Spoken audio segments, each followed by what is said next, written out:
আসসালামু আলাইকুম। হ্যালো বন্ধুরা, গুড মর্নিং। কেমন আছো সবাই? আই হোপ সবাই খুব ভালো আছো আর সুস্থ আছো। আমিও কিন্তু বেশ ভালো আছি। আমার নতুন একটি ভিডিওতে সবাইকে ওয়েলকাম করছি। আশা করছি প্রতিদিনের মতো আজকের ভিডিওটিও সবার কাছে ভালো লাগবে। আর যদি ভালো লাগে তাহলে অবশ্যই একটি লাইক দিয়ে ভিডিওটি দেখা শুরু করবেন। আজকে আবিরের স্কুল নেই, তো সেজন্য আবির আজকে বাড়িতেই আছে। ওর যেহেতু আগের দিন খেলা ছিল, তো সেই জন্য স্কুল অফ আছে।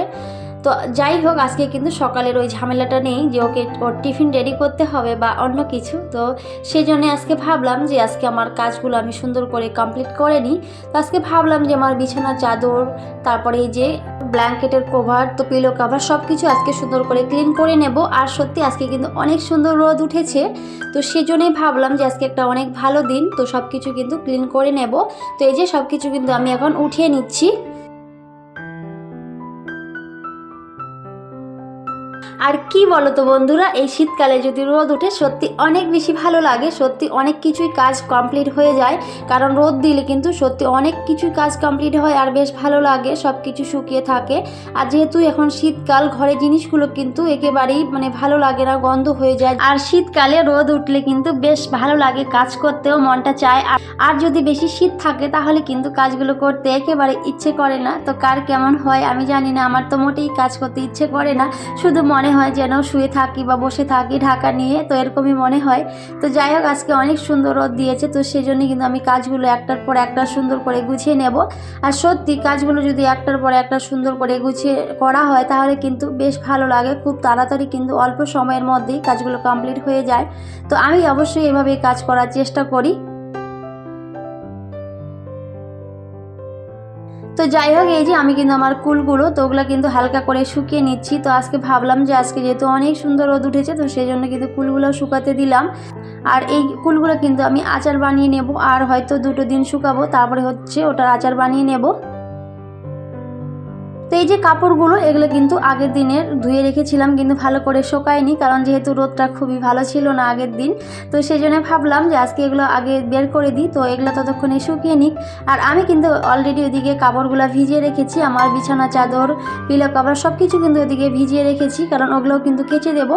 তো এগুলো যদি শুকিয়ে যায় তাহলে কিন্তু এগুলো উঠিয়ে নিয়ে আমি কিন্তু পরে ওই কাপড়গুলো শুকোতে দিতে পারবো, কারণ আমার ছাদটা কিন্তু অতটা বড় না, খুবই ছোট্ট। তো সেই জন্য হয়তো অনেকগুলো কাপড় একবারে হবে না শুকোতে দেওয়া। তো সেই জন্য এগুলো শুকিয়ে নিই, তো এগুলো উঠিয়ে নিয়ে কিন্তু আমি পরে ওগুলো দিয়ে দেবো।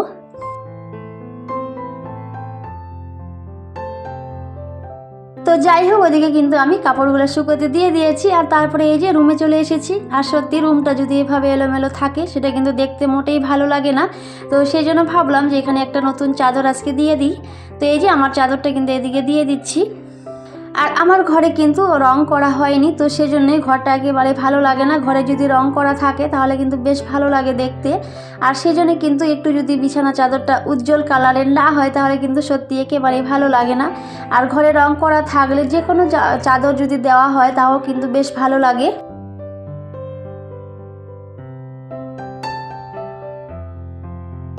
তো যাই হোক, এদিকে কিন্তু আমি তারপরে ঘরটা সুন্দর করে ঝাড়ু দিয়ে নিচ্ছি। আর এই কাজটা কিন্তু অবশ্যই প্রত্যেকটা দিনই করতেই হয়, তাই না বন্ধুরা? ঘর ঝাড়ু দিতে কিন্তু সবাইকে এটা করতেই হয়। তো এই যে ঘরটা ঝাড়ু দিচ্ছি, কিন্তু আমার মেঝেটা দেখতে পাচ্ছেন কোনো টাইলস কিন্তু নেই, কারণ আমার যখন ঘরটা বানানো হয় তখন কিন্তু খুবই তাড়াহুড়ো করে ঘরটা বানানো হয়েছিল। কারণ তখন আমরা কিন্তু ভাড়া বাড়িতে ছিলাম 6 মাসের মতো। তো তখনই কিন্তু বাড়িটা বানানো হয়েছিল, আর যেহেতু অনেকটাই সমস্যা হয়েছিল, টাকারও সমস্যা হয়ে গেছিলো, তো সেই জন্য হয়তো আর টাইলসগুলো বসানো হয়নি রুমে। তো যাই হোক, পরে কিন্তু অবশ্যই বসিয়ে নেব। তো এখন আস্তে আস্তে করে কাজগুলো করার চেষ্টা করি, কারণ একবারে হয়তো হয় না, কারণ আমার যখন ঘরটা কমপ্লিট হয় অনেক টাকা খরচ হয়ে গেছিলো, তো সেই জন্য হয়তো এই টাইলসটা আর বসানো হয়নি। আর খুবই অল্প সময়ের মধ্যে যেহেতু কমপ্লিট করেছে, তো সেজন্যই। তো যাই হোক, এভাবে কিন্তু আমি অবশ্যই মেনে নিয়েছি, কারণ সব কিছু তো আর চাইলেই পাওয়া যায় না, তাই না বন্ধুরা? অবশ্যই সেটার জন্য অপেক্ষা করতে হয় আর ধৈর্য রাখতে হয়। তো সেটাই, আমরা যদি প্রত্যেকটা কাজে ধৈর্যটা কিন্তু অবশ্যই মাস্ট রাখতেই হবে, তাহলে হয়তো সবাই সাকসেস হতে পারে। তো প্রত্যেকটা ক্ষেত্রে এটা কিন্তু হয়ে থাকে, ধৈর্যটা অনেকটাই রাখতে হবে। তো আমার যেভাবে আছে বা যেভাবে আমি রয়েছি এখন, সেভাবেই অনেক ভালো আছি। তো সেটাই, অল্পতেই খুশি থাকলে হয়তো অনেক বেশি ভালো থাকা যায়। তো আমি অবশ্যই সেভাবে থাকার চেষ্টা করি। তো আমার কিন্তু এদিকে ঘরগুলো ঝাড়ু দেওয়া হয়ে গেছিলো, আর তারপর এখন এই যে সুন্দর করে ক্লিন করে নিচ্ছি। আর আমার অলরেডি আমার বন্ধুরা সবাই জানে যে আমি কিন্তু এই কাজটা প্রত্যেকটা দিনই করে থাকি, আর আমাকে করতেই হয়। ঘর ঝাড়ু দেওয়ার মোছা এই কাজটা যদি আমি না করি তাহলে কিন্তু আমার একেবারেই ভালো লাগে না। তো যাই হোক, ওদিকে কিন্তু আমার সব কিছু কমপ্লিট করা হয়ে গেছিলো। তো আমি কিন্তু অনেকগুলো কাপড় ওদিকে ভিজিয়ে রেখেছিলাম, কারণ কেচে দেব। আর সেজন্যই আমি কিন্তু এই যে বাথরুমের সব কিছু কিন্তু আমি কেচে দিয়েছি, আর তারপরে এখন কিন্তু এগুলো শুকোতে দিয়ে দেবো। আর আজকে যে কতবার আমাকে ছাদে যেতে হয়েছে তার কোনো হিসেব নেই। আর সত্যি আমাকে কিন্তু ছাদে একেবারে উঠতে ইচ্ছে করে না, পায়ে অনেক ব্যথা হয়ে যায়। আর যেহেতু একেবারে দোতলার উপরে, তো বারবার উঠা নামা করতে কিন্তু অনেকটাই সমস্যা হয়। আর আমার কিন্তু অনেকটাই শরীরেরও এমনি সমস্যা আছে, তো সেজন্য কিন্তু অনেক প্রবলেম হয়। তো যাই হোক, কিছু করার নেই, বা প্রত্যেকটা কাজই তো করতেই হবে। তো এদিকে অনেক কাজ করে নিয়েছিলাম, আর আমার কিন্তু খিদেও পেয়ে গিয়েছিলো। আর সত্যি কাজ করতে করতে কিন্তু সত্যি খিদে পেয়ে যায়। তো যাই হোক, আমি কিন্তু এদিকে ডাল আর আলু সিদ্ধ করে নিয়েছিলাম, আর তারপরে কিন্তু সেটা দিয়ে কিন্তু আমি এখন একটু খেয়ে নেব। কারণ যেহেতু অভ্যাস হয়ে গেছে খাওয়াটা, কারণ 11টার দিকে যদি না খাই তাহলে কিন্তু ভালোই লাগে না। কারণ সেই ছোটোবেলার অভ্যাস, সেটা তো আর চেঞ্জ হয় না। কারণ যখন স্কুলে যেতাম তখন থেকে ধরো এই সকালের খাবারটা কিন্তু অবশ্যই খেয়ে স্কুলে যেতাম বা কলেজে যেতাম। তো সেই অভ্যাসটা কিন্তু এখনোই রয়ে গেছে। তো সেই জন্য কিন্তু ওইদিকে কিন্তু আমি আগে খেয়ে নিয়েছি, আর তারপরেই আমার বাকি কাজ।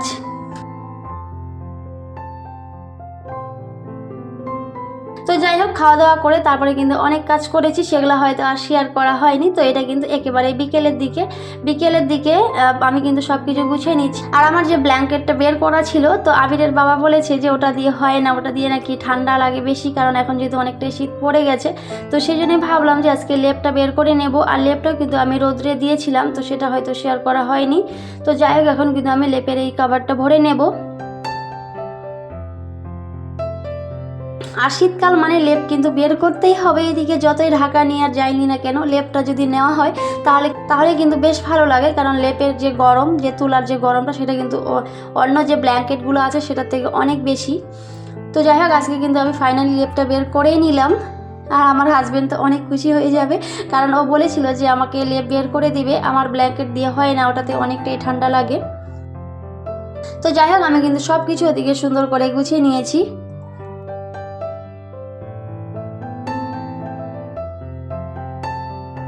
আর আমার কিন্তু একেবারে ছোট্ট একটা সংসার, আর ছোট্ট আমার ফ্যামিলি, আমার হাজব্যান্ড, আমার আবির আর আমি, 3 জনের ফ্যামিলি। তো আমার এই ছোট্ট সংসারের কাজগুলো আমি ভিডিওর মাধ্যমে তুলে ধরার চেষ্টা করি। আমার খুবই সামান্য কাজ।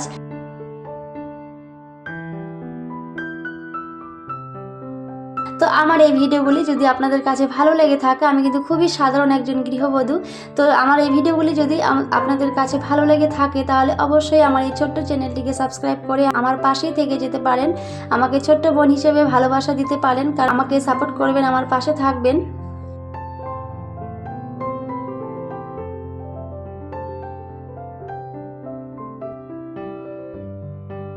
কারণ আপনাদের সাপোর্ট আর ভালোবাসাটা আমার ভীষণ দরকার। তো সবাইকে বলবো, সবাই পাশে থেকেও সাপোর্ট করো।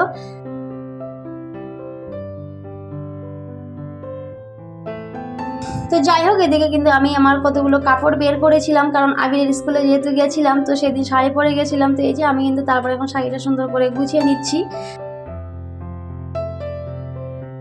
আর সব কিছু যদি গোছানো থাকে তাহলে কিন্তু বেশ ভালো লাগে, আর এভাবে এলোমেলো থাকলে কিন্তু মোটেই ভালো লাগে না।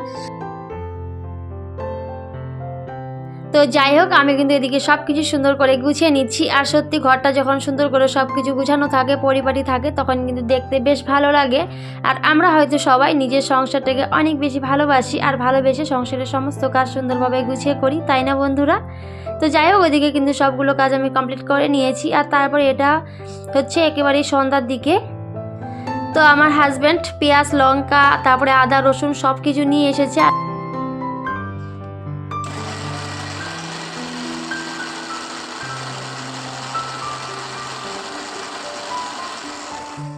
আর আমাকে বলছিল যে এগুলো সব কিছু পেস্ট করে দিতে, কারণ ওদের থানায় নাকি পিকনিক আছে। তো সেই জন্যই কিন্তু আমি করে দিচ্ছি। আর ওরা যেহেতু সব ছেলেগুলো ওখানে খাবে, তো সেজন্য বলেছে যে তুমি একটু করে দাও, তাহলে হয়তো ভালোই হবে। তো সেজন্য কিন্তু আমি সব কিছু এই যে ওর জন্য কিন্তু আমি পেস্ট করে নিচ্ছি। আর হাজব্যান্ডের কথা অবশ্যই রাখতেই হয়, তাই না বন্ধুরা? তো কিছু করার নেই, ঠান্ডার মধ্যে কিন্তু কাজ করতে একেবারে ইচ্ছে করে না, কিন্তু হাজব্যান্ড যখন বলেছে তখন কিন্তু কাজটা করতেই হবে। তো সেই জন্য কিন্তু কাজটা করে দিচ্ছি। আমরা কিন্তু অনেক সময় হয়তো অনেক কাজই করতে ইচ্ছে করে না, কিন্তু কিছু করার নেই, আমাদের ভালোবাসার মানুষগুলোর জন্য তাদের মুখে যত সামান্য একটু হাসি ফোটে সেজন্য কিন্তু অবশ্যই আমরা কাজগুলো করে থাকি। তো ভালো লাগলেও বা খারাপ লাগলেও অবশ্যই কিন্তু সেটা করার চেষ্টা করি যাতে তারা ভালো থাকে, তো সেটাই। তো যাই হোক বন্ধুরা, আজকের এই ভিডিওটি সবার কাছে কেমন লেগেছে সবাই কিন্তু অবশ্যই কমেন্টে জানাবে। তো আমি কিন্তু একেবারে সাধারণ আমার কাজকর্ম, তো আমার এই ছোটোখাটো কাজগুলো ভিডিওর মাধ্যমে সবার কাছে তুলে ধরার চেষ্টা করি। তো আমার এই ভিডিওগুলি যদি আপনাদের কাছে ভালো লেগে থাকে তাহলে অবশ্যই আমার এই ছোট্ট চ্যানেলটিকে সাবস্ক্রাইব করে আমার পাশেই থাকবেন। তো যাই হোক, আজকের এই ভিডিওটি সবার কাছে কেমন লেগেছে সবাই কিন্তু অবশ্যই কমেন্টে জানাবেন। সবাই খুব ভালো থাকবেন, সুস্থ থাকবেন আর আমার পাশে থাকবেন। তো সবাইকে টাটা, দেখা হবে পরের ভিডিওতে।